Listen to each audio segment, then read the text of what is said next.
Well, good morning, folks, and welcome to Sunday Forum. This is our last Sunday Forum of the year. Next week, we'll be having our annual meeting, and we hope that you can join us for that at 10:45. Help us make quorum, help us get the business of the church done. And then at the weekend after that, it's Memorial Day, and then it's June. So today will be our last time together. We are blessed today to be joined by Pastor Alan Eschenbacher. Alan is pastor at All Saints Lutheran Church.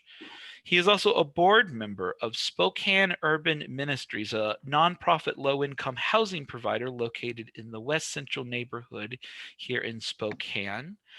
They currently have one housing project, Walnut Corners, that opened in the summer of 2009, and it provides 47 apartments of different sizes and affordable housing options for folks here. So we're happy to have Alan here today joining us to speak a little bit about the houseless population that we have here in Spokane and various issues connected to affordable housing.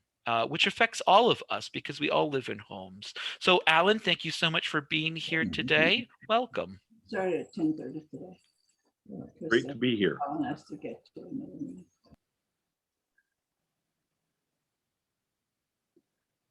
Well, I'll begin at the beginning of ministry. I did 22 and a half years in the insurance and investment business. And they were going to come. Ended up as a securities, what was the license number? 7. And I could sell stocks, bonds, mutual funds, insurance. And I did that for 22 and a half years. And 2.5 years of that time period was crossover, where I was transitioning out of being in that business, and I went to seminary in the team program, and was also serving as a pastor, seminary student pastor here at All Saints during that time period. And that did present some challenges back in 2002. There were no CPE credits. You have to have a unit of CPE in order to finish and graduate. But there was the only one that was here in Spokane at the time was through Gonzaga University, and it was full-time, 8 hours a day, 5 days a week. And I couldn't do that because I was still having all this other work. So I made a deal with Martin and Mark, and I did my CPE credit at Airway Heights Correctional Facility. And I was, he had to have a title for me to please the warden. So they called me an assistant chaplain. And so this was, I had really no idea, but I learned a lot. I did that every Thursday for 3 hours from 6 p.m. to 9 p.m. At the evening, what they call movement at the prison. And I did that every Thursday night for 4 years. And the reason I stuck with it so long, I only needed a year's worth to get my CPE unit, was I kind of became interested in prison ministry that was a little bit more biblically solid. Some of the other folks that were doing prison ministry out there were kind of less solid. I'm not going to speak badly about anybody, but some of it was pretty bad. So anyway, what I found out by being in prison ministry was I learned a tremendous amount about homelessness, about the housing issues, about mental health issues, and that got me started on the path of, well, when folks get released at Airway Heights Correction Facility, the bus that runs through Airway Heights, for those of you that are familiar with the bus system, is the number 61 bus, and it runs from Airway Heights and goes right through Brown's Addition. And it goes right past my office, right behind that brick wall there. And a lot of those guys would get off that bus on Tuesday night and come in for dinner. And you could always tell the recently released folks wearing ill-fitting khaki pants and ill-fitting boots. I think they had one size of boot. Didn't matter whether you were an 8 or a 15. They gave you this boot. So I wanted to start today, and feel free to interrupt me at any time. Raise your hand if you have a question. So I'm going to start with the prison ministry piece real quick. That and I did my best to get an ongoing Thursday night prison ministry going, and I've stayed in touch with the chaplains over the years, but that just hasn't been something I could keep going. But when prisoners would come in that were new to the chapel, and the way that works, they have a movement a couple of times a day, and you as a prisoner, you get to go from one place to the other, and you can sign up for, I want to go to the chapel, or I want to go to the gym, or the infirmary, or whatever it might be. And the point of that is, in prison, is you better be where you said you were going to be, kind of a thing. So I could always tell the newbies in the chapel, because they would stand in the doorway and they would do this bit, and they had no clue. And so the chaplain told me, you better have a verse ready, because they're going to ask you for a verse. And I said, okay. And so I came up with my favorite verse to give to new prisoners was Isaiah 40 at the beginning of 2nd Isaiah there. And of course that first verse is all about Israel being, let's see, comfort my people, says your God, speak tenderly to Jerusalem and cry to her that she has served her term and her penalty is paid, as she has received from the Lord's hand double for her sin. And that idea of serving double and having that sin removed, for a lot of especially the younger inmates out there, they had no Christian upbringing. They were not familiar with the Bible at all. And that verse generated a lot of questions. And so that were related to justice. And so that theme of justice runs through all of the different areas of ministry that I've tried to be involved in the last 20 years, whether it's prison ministry or homelessness, mental health, the meals and food programs, and of course now housing. And to kind of finish up the prison piece, one of the biggest issues is, I don't know if you know this or not, but there's almost 4,000 inmates at Airway Heights, in a prison that was designed for far less than that. And anywhere from 30 to 100 of those folk get released every week.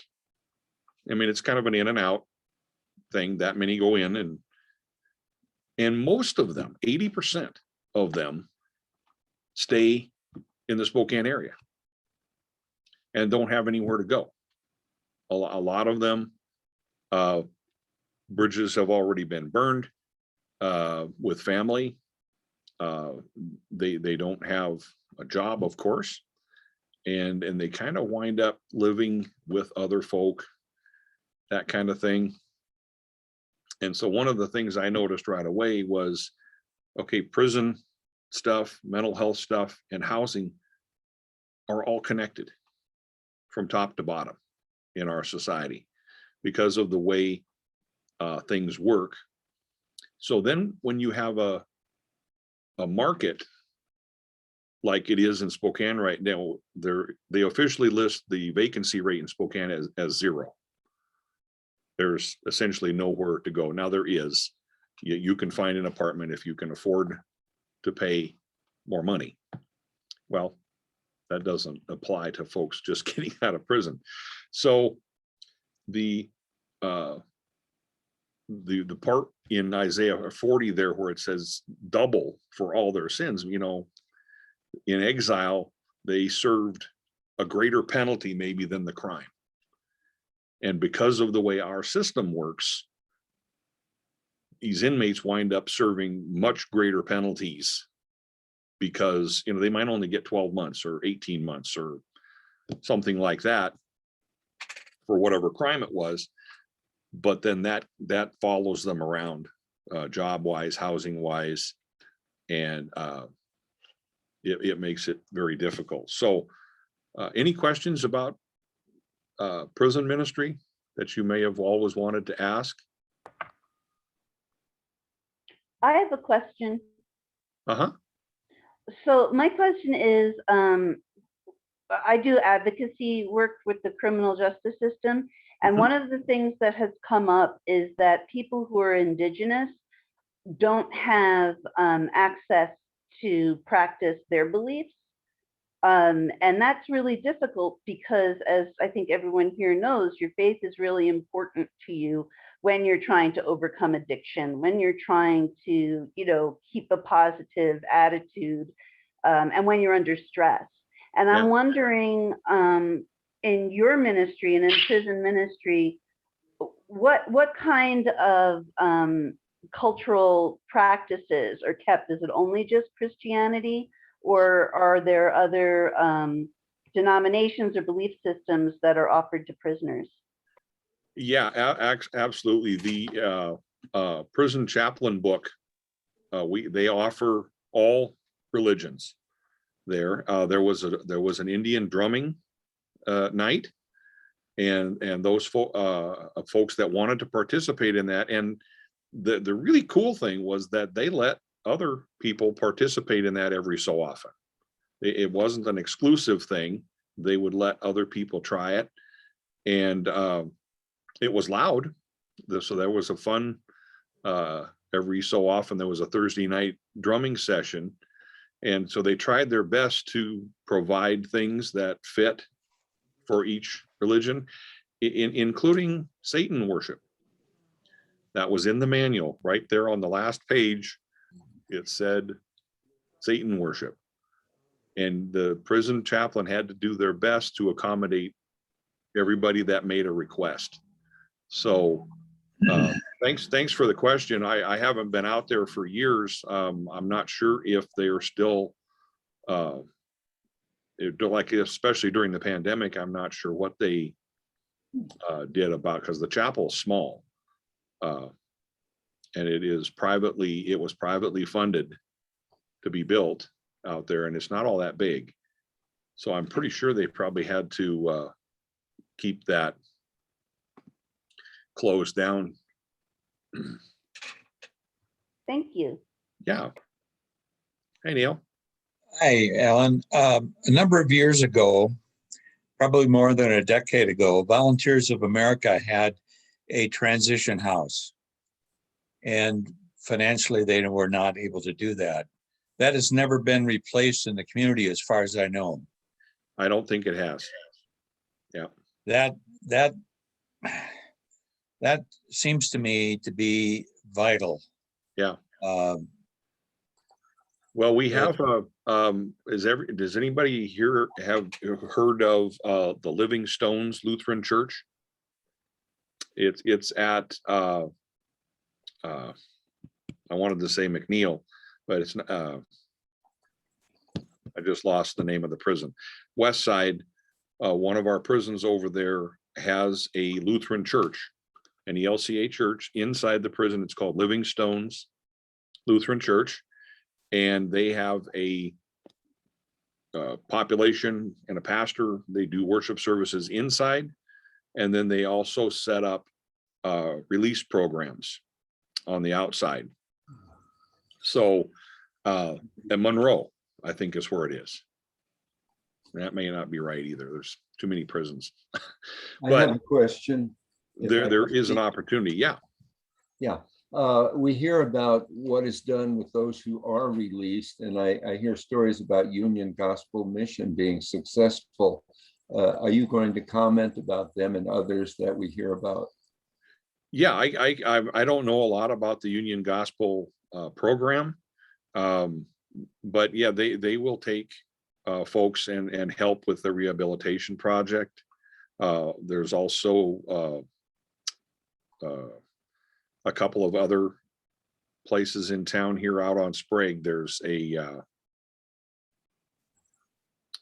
again, too many names and not enough brain, but it's out on Sprague, and they have about 60 beds, and they'll take in folks. But I like the way Living Stones does it. They have members that are businesses, and there is I can get that information and email it to Edwin if everybody wants to look at it. They have a website, and they help people get that transition stuff done. And Mary Morrow, our DEM, Director of Evangelical Ministry here at our synod, has said that there is an opportunity to expand that program onto the east side. So the folks from the Living Stones Lutheran Church, I think it's a Shelton, that's it, Shelton, wherever that is. Down by, does anybody know where Shelton, Washington is? I think there's a prison there. But there is an opportunity to start an ELCA church inside Airway Heights Correctional Facility. I guess the warden is open to it. And so it's just a matter of finding the right folks to start that. So I'd be happy to be an advisor. I don't really want to start a whole new congregation right now. But so those are the kinds of things, justice wise, they help people find housing, they help people find jobs. And what is the name of the person that's working on that now? Her name is Mary Morrow.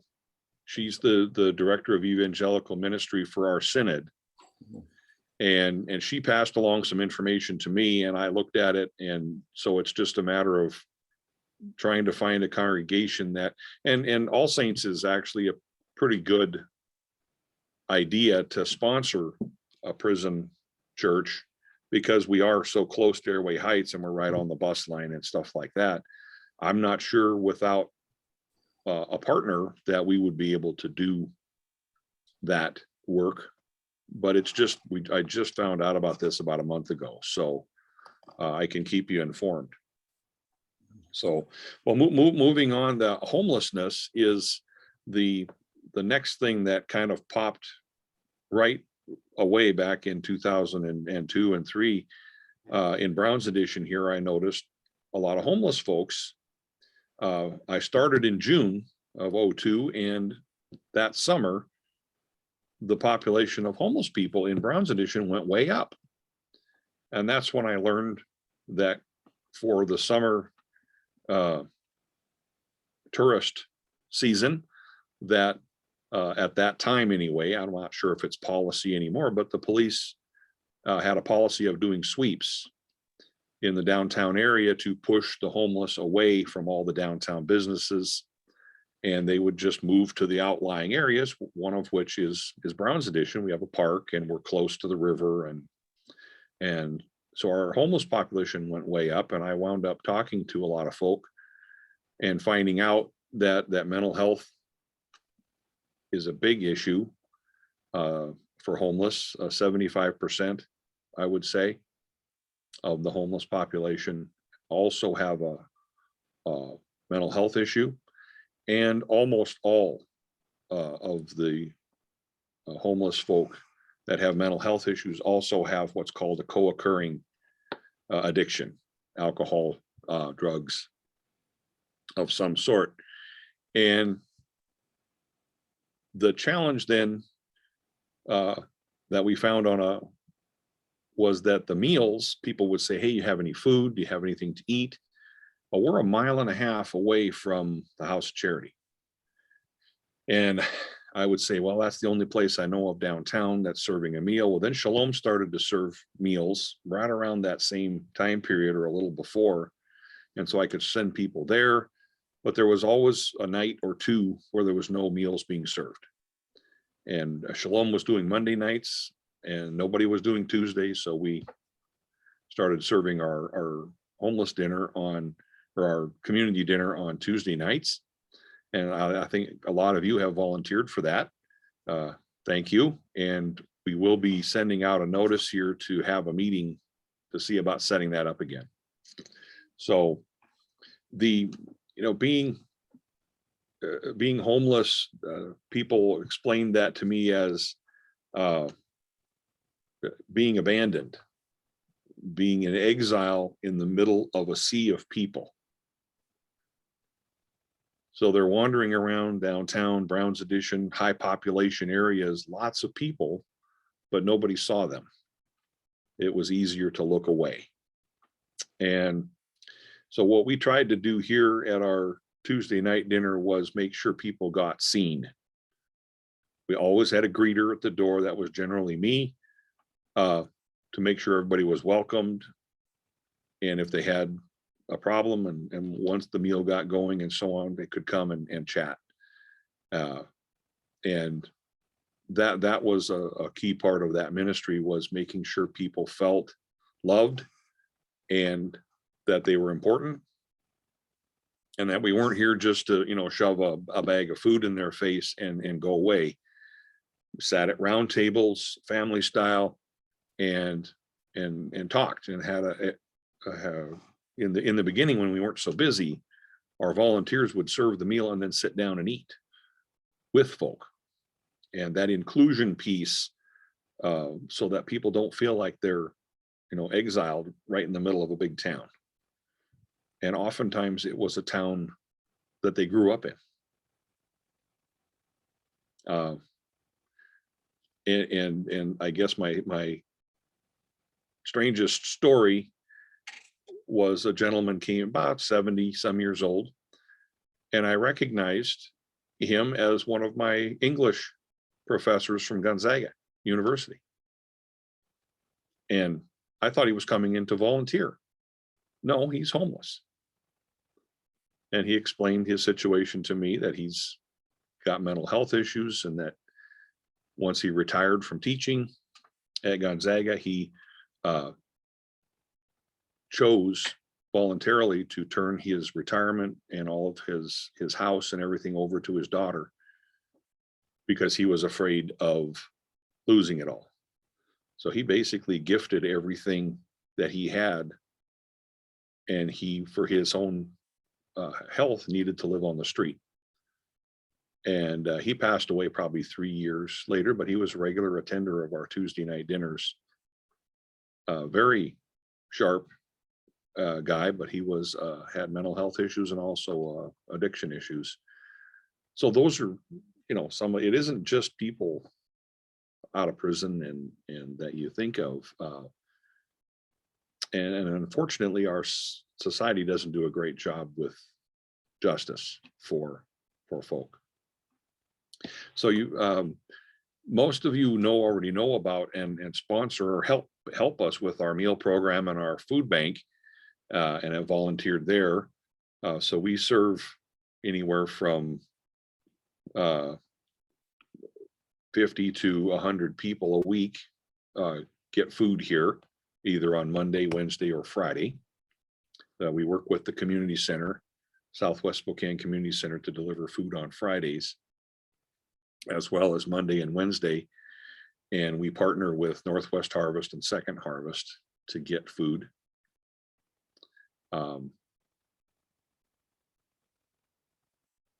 Okay. That is a way that we also help. The Southwest Spokane Community Center is in our basement, and they serve almost exclusively the very poorest families in Spokane. And so food bank is very important for them. And we actually kept the we were one of the sites. I'm on the board for the community center as well, that the city funded to stay open during the pandemic, especially in the early months, because a lot of the families were frontline workers, grocery store employees mostly, and paramedics, and folks that needed to stay working and had to have somewhere for their kids to go. And so we had 12 to 15 kids every day during the pandemic. Okay, so that brings me to housing.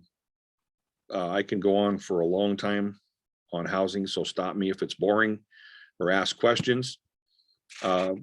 We built a low-income housing unit because Salem Lutheran had property that they owned, and All Saints and was a combination of Emmanuel and St. Paul. Back in 2009, we merged to form All Saints, but that project required cash, which St. Paul and Emmanuel put up somewhere around $350,000 cash, and Salem put up property, and we built this low-income housing building in 2008, and right during the crisis, the financial crisis. We lost our funding during right in the middle in October. All the funding we had set up, the banks called up and said, sorry, good luck finishing.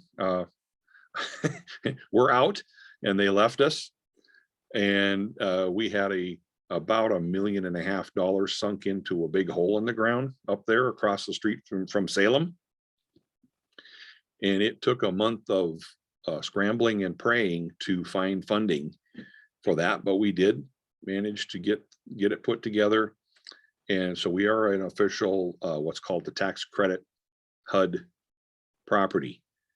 And I won't bore you with all the political stuff, but that unfortunately is the bane of low-income housing, is the politics.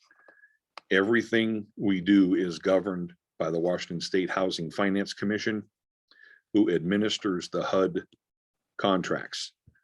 So any subsidized housing that people get is broken into two categories. It's personally based. So I, Alan Eschenbacher, get a Section 8 voucher, and I can take it to whatever apartment building I want. The second way is that it's housing based. So then Walnut Corners gets the voucher, and people have to come and apply for it, and then we award that voucher. And we use Catholic Charities and St. Margaret's Shelter, Spokane City and Spokane County administer that paperwork, but it's all paperwork. There is 3 or 4 hours a week of papers that have to be moved. And we have a great apartment manager that knows that stuff inside and out. But I have had to learn it as the president, because guess who signs everything? I long time ago decided to stop worrying about what I was signing. You know, my name is on it. If it blows up, I guess I'll go to jail. I don't know. But it is, I would have to be very honest with you. As a church, as the pastor of All Saints, and then, you know, Tom Soldner was at Salem at the time. We all got together years later and said we probably wouldn't do it again. And that's sad, because, you know, if you can't get local partners and churches that are already in a neighborhood and love the neighborhood, like West Central, and want to help those people, but the paperwork and everything makes it so hard and so time consuming and so onerous. Boy, I don't blame people for not doing it. Now we're already in it, so we're going to keep it going as best we can. but they really aren't, HUD and those folks are not helping themselves by making it so hard. And with lawyers involved, I don't know how else to do it.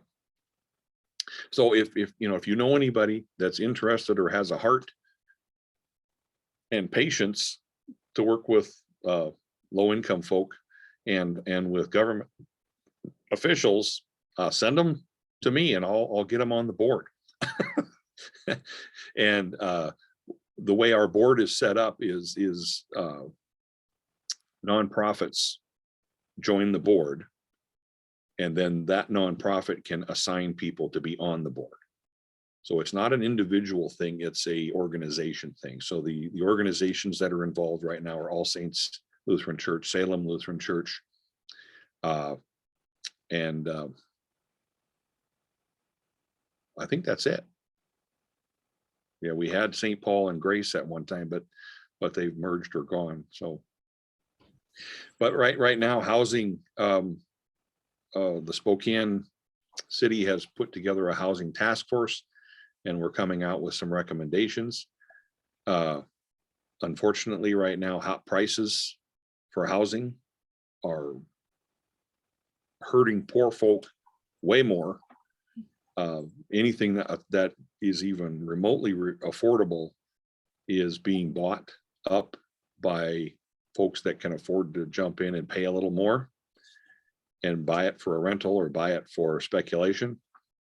You wouldn't believe if I told you how many houses in West Central right now are empty because speculators have bought them over the last year, speculating that their value is going to go up, but they don't want to deal with renters or anything like that. So they just bought them and they're sitting there and they're going to turn it as soon as they can afford that. And we're talking, last I heard, is around 79, 80 houses. That's a lot of places people could be living, but you can't dictate what happens in a fair market. So those kinds of issues are hard. Building costs are through the roof. The insurance companies got caught flat-footed with the pricing. So I just renewed our insurance for the building. It went up, like I said earlier, about 18% increase. But if our building burned down, there would not be enough insurance to pay for rebuilding based upon the price of building materials. And they weren't able to offer it. I said, well, we'll just buy more. No, we won't sell it to you. So we got as much as we could get. But right now we would not be able to rebuild based upon current pricing. Now I think that'll go down. I don't think 2x4s are going to, I just checked the price of OSB the other day. That was $8 a year ago, $40.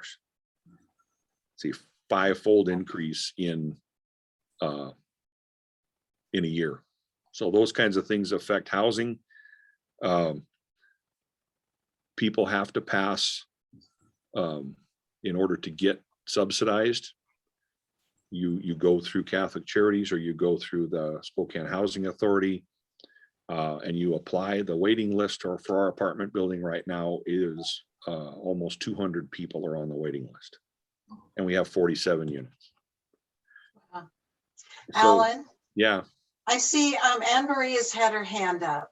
Oh, sorry, Anne Marie, I'm not paying attention there. Oh, that's okay. It wasn't up to that long, but thanks for noticing. I have a question though, because it seems like there's so many different organizations that are working on houseless issues, and there's so many different leaders and so many different people, and I'm just wondering if there's any kind of effort or if there's any kind of centralized, I guess, entity that is trying to coordinate all of these separate efforts. If you know about one, because it seems like there's a lot of people who want to do good, but it's just like, as you've been saying, it's very difficult to navigate, and all of this good stuff is diluted, and it must be very hard for people who are looking for help to even know where to get help. Right. You're You're exactly right. And the places, the only places, SNAP is a place that people can go to get questions answered and to get on a list. Spokane Housing Authority. As far as a coordinated effort to solve the problem, the city, and I've been on this task force for the last 9 months, we've been working with contractors and with property owners and with the government and everyone else to try and figure out how to address some of these pressing issues. And we'll have our final draft of our recommendations for housing probably in about 2 weeks, I think. I've got the draft notice in front of me, and we will be putting that out to the public. And the city of Spokane sponsored that. There were like 70 people, I think, involved, from low-income housing providers to contractors to real estate agents. And the issues that came up most were money, of course. How do we get housing that people can afford? Brown's Addition used to have apartments for $400 a month for a 1-bedroom. It's $1,000 now, and that's not a great apartment either.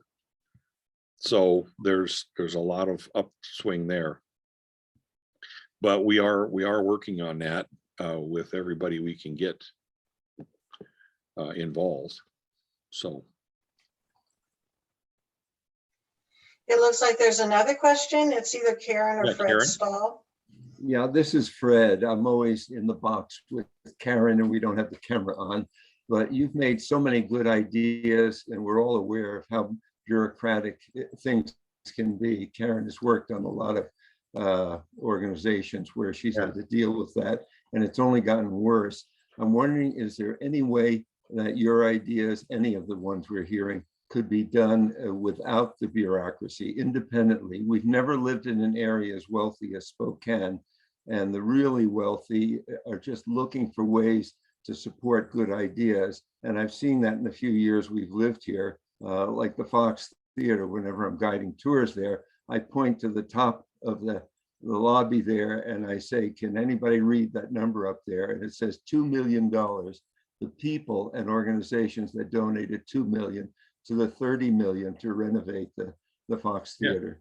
So if there's any way to do it without the bureaucracy. I've worked for principals and superintendents who said, I don't have any government funding. I'd rather pay you for your services out of other sources, because if I use government funding to support your program, I have to spend hours filling out paperwork, just like you're saying, and that was 20 years ago. Right. Yeah, exactly. If we could get private owners that had buildings to agree to work with, see, most people don't want to sign on to take vouchers. Anybody can take them. You can take a voucher. It just says, okay, you're agreeing to take this much money from this person, and then they can pay the difference if you agree to it. But then you hear the horror stories from people who have done that, and because of a lot of the people that we take in, 16 of our units, of our 47 units, are specifically for chronically mentally ill homeless. We agreed to do that. We can get out of it at this point. We've put in our 10 years, but we're continuing to do that. And I'll admit that a biggest part of our problems from a tenant standpoint, misbehavior, illegal activity, and so on is, but these are folks that have not lived with others and don't know how to play nice. You know, when you live in an apartment building, you have to play nice with your neighbors. And but unfortunately, we're not allowed to do certain things. Everybody has the same rights. And I know this is maybe more than you wanted to know, Unfortunately, so if, you know, a non-challenged person moves in and can follow the rules and can pay their rent and can do everything right, they have rights as a tenant. And then next door is a person who's been homeless or houseless for years, and they move in. They're not used to following rules, and so they don't. And they don't really, it's a difficult situation, and they have the same rights as the person who's able to follow rules. And only 2 states that I know of, I know Utah has a program, a pilot program in Salt Lake City. Maybe there's one other, I think it's San Antonio or somewhere like that, where the city built housing, but it's not quite the same thing. It's almost like a dorm situation where I don't have to give you notice. If I think something's going on, I can just knock on the door and come in. Now, people say, oh, that's an invasion of privacy, so on and so forth. Well, at some point when folks need help, they need help. And you can't always follow all of the rules of engagement, privacy rules and things like that. So, you know, Fred, I think, you know, if people want, the best way that I know of, that if people want to get involved, is to be on a board, or at least listen in to hear the challenges, and then maybe, you know, we work together to try and we would love to build more housing. There's actually money available right now, and we're in good standing as a housing provider. We're in the black. We could get a loan easily. We just have to find property that we can afford, and of course now that has really gotten crazy. But we're able to take on more. It's just finding the property and being able to do that now. Thanks for your explanation. That really helps. Yeah. Yeah. And also the other thing I could say would be the best way to help would be in the area of mental health. So some of the fellows that I know, Neil and Dick, and I'm not sure who else heard me speak to the breakfast group about mental health issues, but there is a thing called companionship chaplaincy that is really key. We have 2 people that we're working with at our apartment building now, that we contracted through Spokane Housing Authority and through Catholic Charities, that are acting as companions for people. And they have an office in our building, and they're there and they have permission from that person to do drop-ins. Because with mental health issues, sometimes if you wait until you get permission, and the rules are 48 hours. So I have to put a notice on the door that says, okay, I need to come into your apartment, but I have to give them 48 hours notice. If we can get to the point where they sign it on with a help agreement for a companion can come in whenever, has a pass key, and they have allowed them to do that, because when people are decompensating, sometimes they don't know who's at the door, literally. They think it's somebody else or somebody out to get them. And a good example of that was this last summer. One of our companions quite literally prevented our building from being burned. This person was mentally decompensating, wasn't talking to anyone, was starting fires in her building, in her apartment. And because of the companionship program that we had, they were able to literally barge in on her and convince her to seek help. And she had to get transferred to Eastern State Hospital, but that could have turned out a lot worse.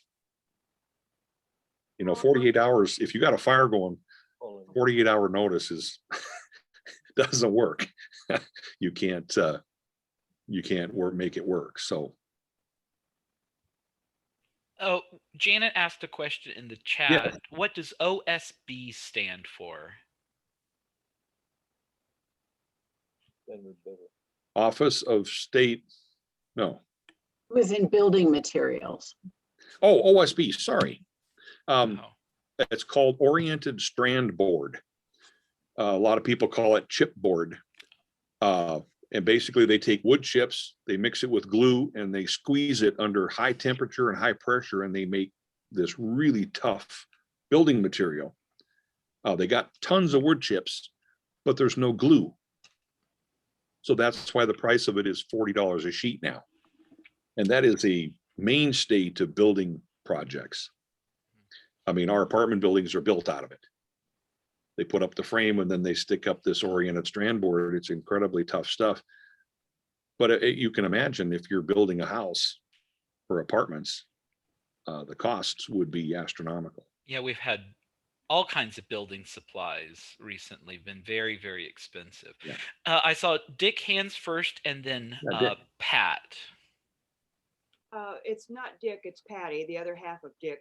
My question Hi, Patty. is, when people come into your the apartments, what's the statistics of them staying and not getting back out on the street again? Do they pretty much stay there and are content, or are they back out on the street again? We actually have a pretty good record for that kind of a program. About 70% of our homeless folk stay and get help and get better. They don't always get over their mental illness. Some of them are really sick and need, but at least they have housing. And their care providers have told us that without the house or the apartment that they're living in, they'd very likely be deceased by now. So 70% and 30%, 3 out of 10 don't stay. They just can't. They can't take it, and they wind up relapsing into addictions or whatever it might be, and leave. So, but it is about a 70% isn't too bad. Thank you. Yeah. Pat, did you have a question? Well, mine was along those lines too. It just seems like the safety nets for mental health get bigger and bigger holes in all the years I've lived in Spokane. And Yeah. Are there any bridges or connections between those of you offering affordable housing to Frontier Behavioral Health or other mental health systems? Do your companionship chaplains get some training in that? Oh, yes, absolutely. We know everybody at Frontier and out at Eastern. I served as part-time chaplain out at Eastern when they had their chaplain was in the military, and he got called to Afghanistan. So they were without a chaplain for about 9 months. And I and my friend George Taylor, who's a retired Presbyterian minister, we served as the chaplain for 9 months, doing worship services and stuff at Eastern. So we know the people in the business. Unfortunately, there's a shortage of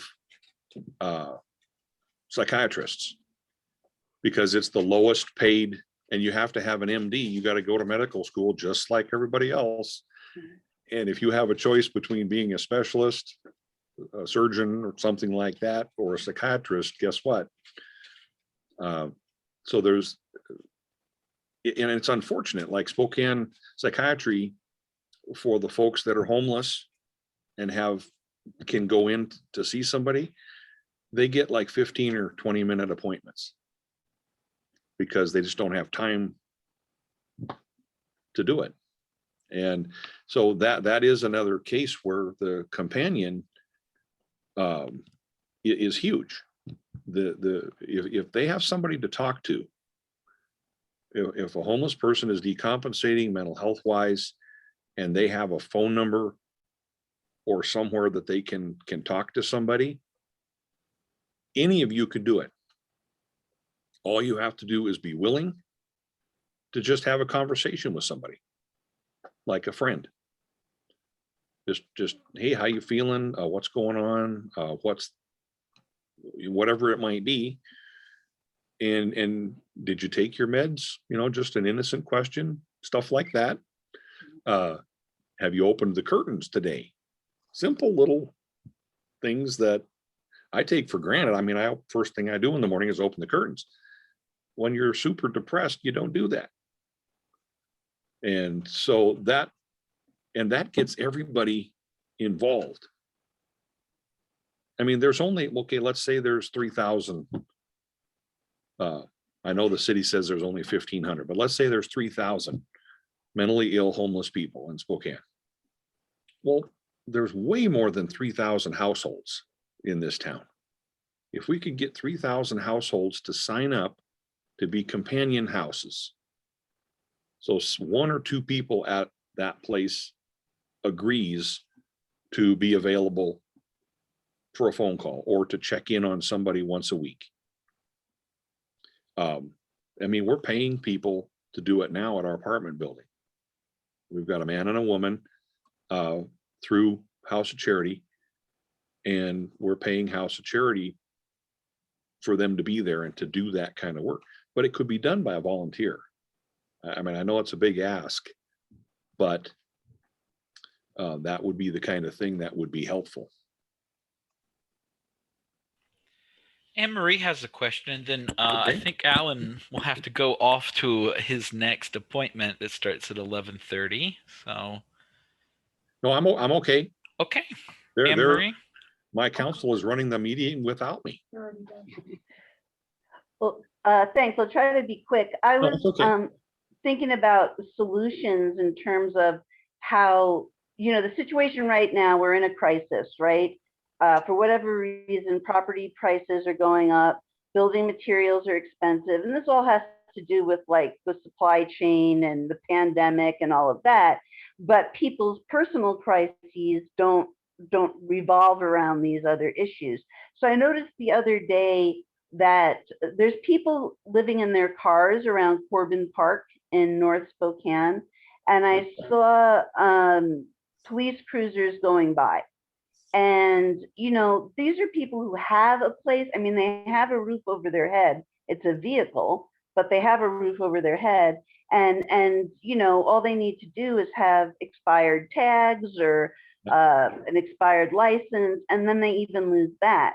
So I'm wondering if there's any possibility that, or if anyone has thought about creating like just a parking lot where people could just park their cars, because we're in a bad situation in terms of building materials.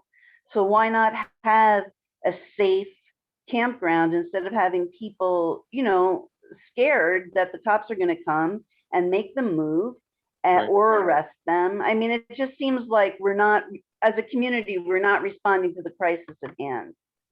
Yeah, I agree, Anne Marie. It is illegal to park and live in a vehicle in the city of Spokane for more than 24 hours. So technically all those people that you see, and I live up by Franklin Park by Northtown, and Franklin Park is huge, and there's like 3 parking lots that surround that park. And there are anywhere from 4 to 5 cars with people living in it. And technically that's against law. So even if you have a motorhome, you're not supposed to park it anywhere, even on your own property. So if my sister and her husband drove up here in their motorhome, they could park it and live in it on my property for 3 days. And then the neighbors could turn us in and they'd have to move. It's very on the street, 24 hours. So what happens is folks have to move from place to place to place. But I think you're right. The city tried the tent city one time. They had some property donated and it was down off of, down by the old racetrack down there. What was the racetrack called? Anyway, down off of Spring. It was called Playfair. Playfair, yes. So there was a big chunk of property down there that wasn't doing anything. And the owner agreed to just let people spend the night there, put up a tent or pull in their motorhome or whatever. And the police, and I don't doubt this, they claimed that there was just huge amount of crime and drugs and you name it. And so they put an end to it because it was a hub for illegal activity. And I don't doubt that, but there are some definite challenges to this issue, but I think just more people have to be aware of it. I just wanted to read this from Jeremiah.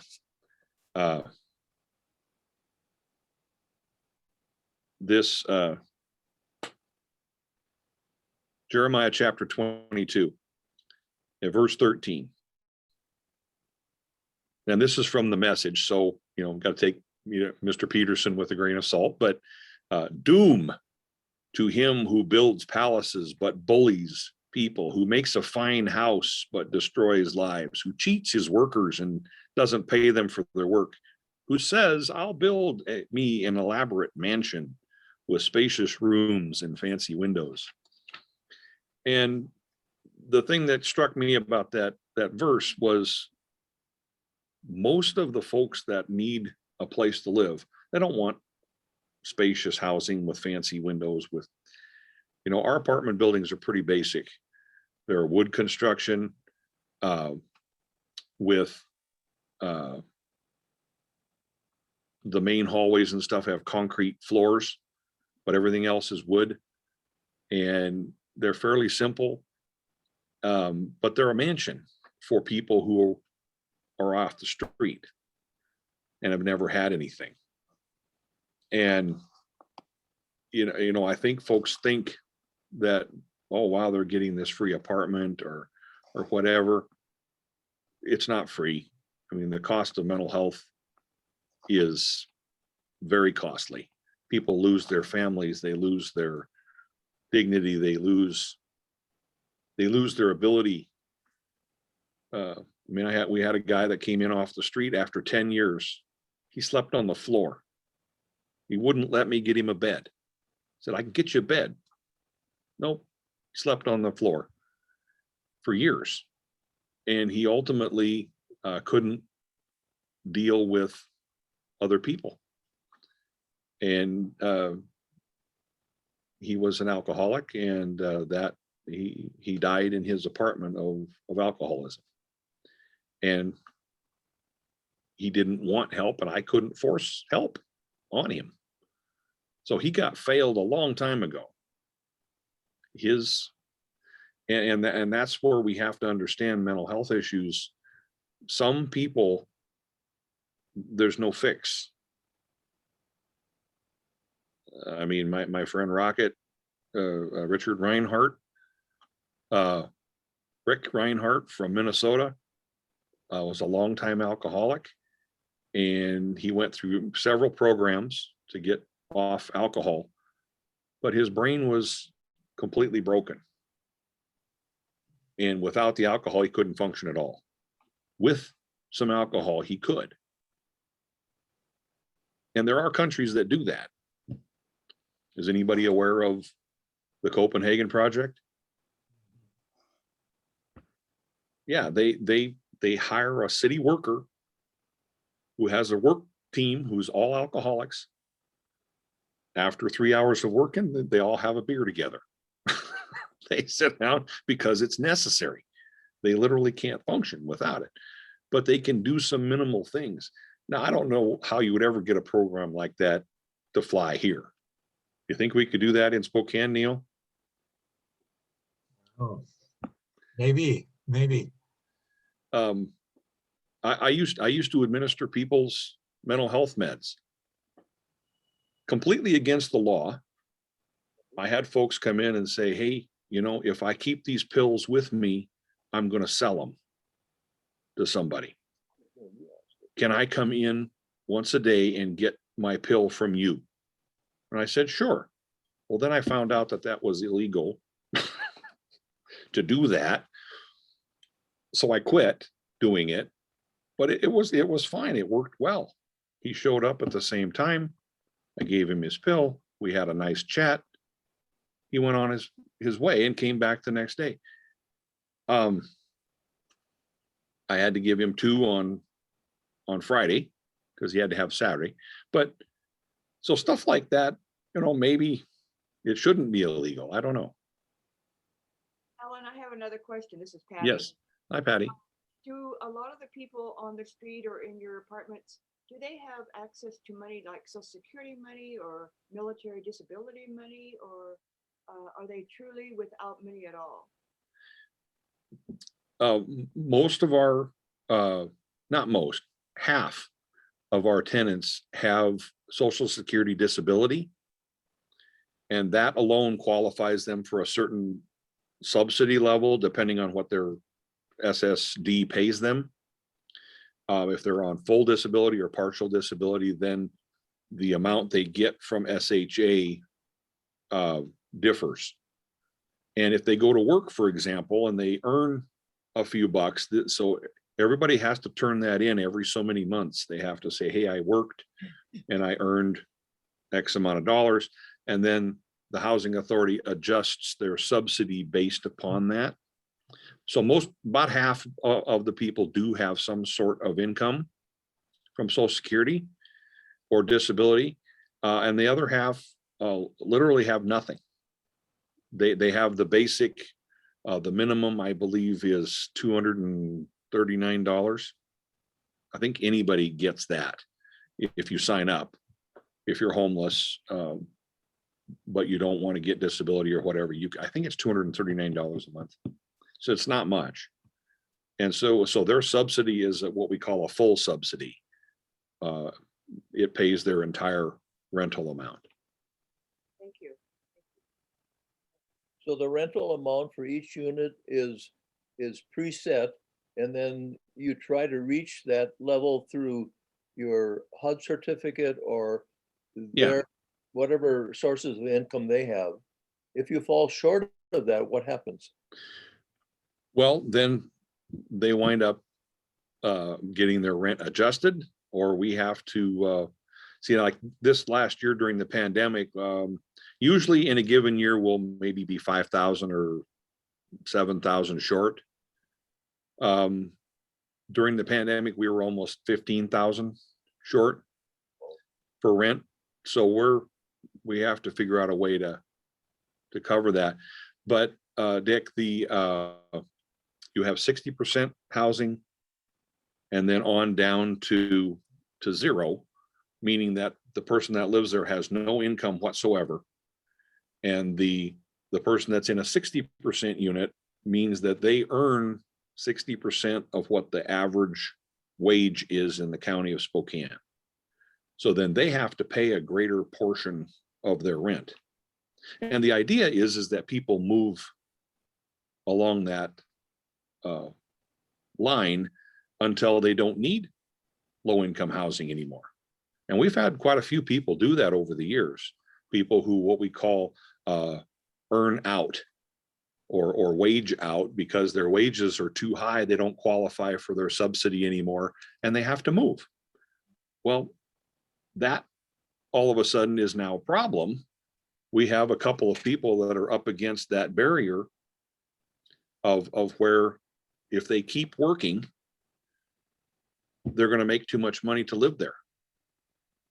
But there's nowhere for them to go because there aren't any, they're still not making a ton of money, because if you're earning 70% of, I think the county is 44,000. So whatever 70% of 44,000 is, that's not a huge salary. But then you're no longer able to get subsidized housing. You may not be able to answer this, but is the current city administration more friendly or less friendly towards these programs than prior city administrations? Well, my opinion is that the mayor's office is less friendly. The city council is more friendly. Okay. Former city council president Ben Stuckart is the president of the Spokane Low Income Housing Coalition, SLIC.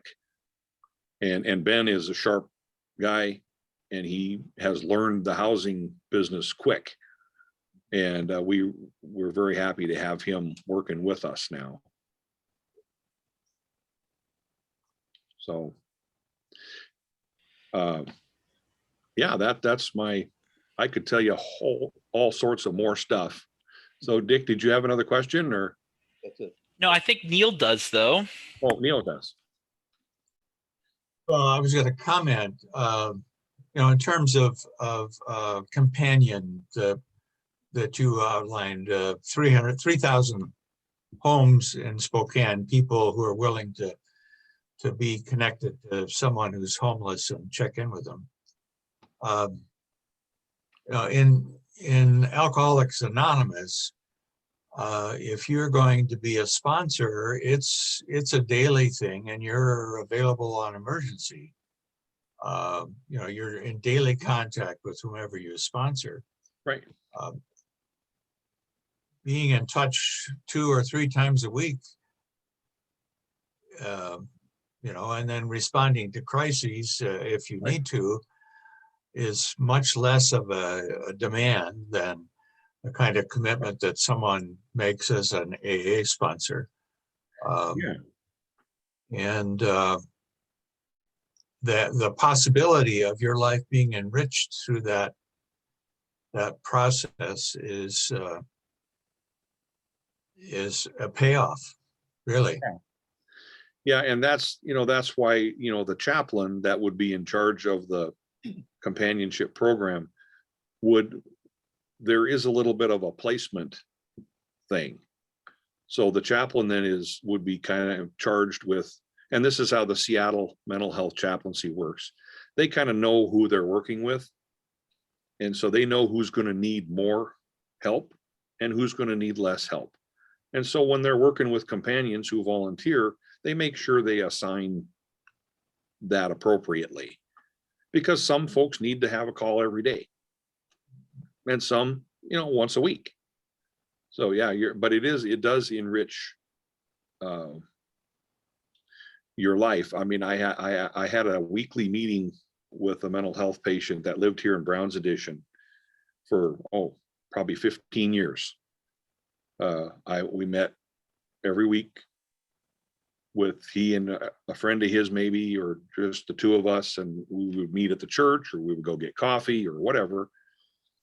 And then when he moved to West Central, he said, well, I'm up in West Central now. He said, can I do this at Salem instead of at All Saints?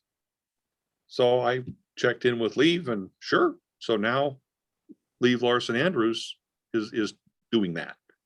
And it is an enriching thing. He can be incredibly frustrating some days, but so can I. I mean, I'm not a gem every day either. So, yeah, you're right, Neil. I'm just not sure how to sell this. I have mentioned it to this housing project that I'm working on, that mental health issues have to be taken into consideration to get people housing. Because I know what happens when you just ignore all that and, oh yeah, here you go, here's a house or an apartment, here's the keys. And they think that that's going to fix everything, and it doesn't. Anne Marie asked if there's someone to contact in Spokane if anybody wants to volunteer as a companion. Well, so what we have to do is I'm trained as a teacher of that class. I mean, I went to the Seattle Mental Health Chaplaincy and I learned how to teach the class. It's about 8 hours.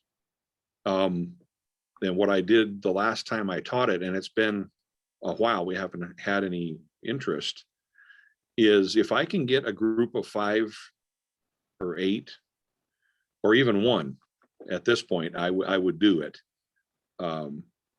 We just have to make a commitment to about 8 hours worth of class time to learn the system. Or the last time I did it in 2 4-hour sessions. We just picked a couple days. Neil? Yeah, I think both Tina and I would be interested. Okay.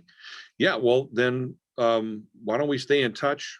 I'll maybe send you guys a note, and we'll see how many folks we can get signed up, and I'd be happy to teach the class again. It's a passion of mine. And I think, you know, we don't have a chaplaincy per se here in Spokane, but I have mentioned this at City Hall enough times that, you know, possible that they might get on board, because I think the same training would be useful for city employees, maybe even the police department. It's a different way of looking at mental health, but I would love to do that. So. Well, we've been going for about an hour 15 at this point, which is usually where we cap it, but it's Okay. been excellent conversation. Alan, I think you and I will maybe be in touch about contact info for folks who may be interested in companionship training. Yeah. And sounds like there are a number of people who are possibly interested. So that could be something we could definitely do. So thank you again for joining us today. Really appreciate that. Well, thank you for having me. I love talking, and I'll answer any questions I can. Thank you so much. All right.